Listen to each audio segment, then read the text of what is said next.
आज बहुत गर्मी है।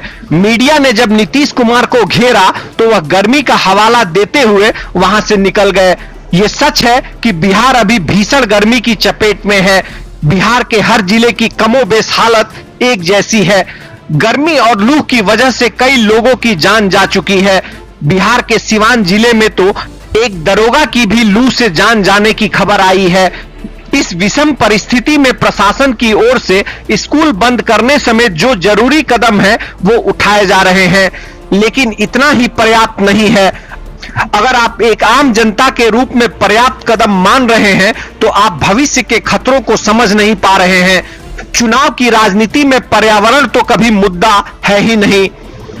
सिवान शहर की बात करें तो बीचों बीच स्थित दाहा नदी का अस्तित्व भी मुद्दा नहीं है। हालांकि राष्ट्रीय स्वाभिमान आंदोलन की बिहार प्रदेश महिला प्रमुख अनीता सिंह की अगुवाई में सिवान में पर्यावरण बचाने की एक कोशिश की जा रही है। उन्होंने दाहा नदी को बचाने के लिए एक संकल्प लिया है। अनीता सिंह अपने सोशल मीडिया पर एक पोस्ट में कहती हैं, नदियां हमारा वर्तमान और भविष्य है। नदियों के प्रदूषित होने से न केवल जलीय जीवों का बल्कि हमारा जीवन भी संकट में पड़ सकता है।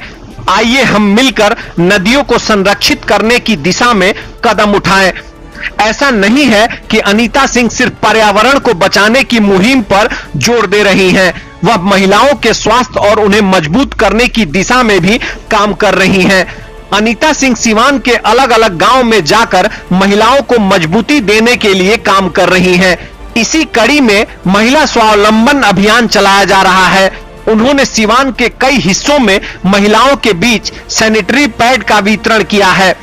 अब उन्होंने दाहा नदी को बचाने की मुहिम तेज की है।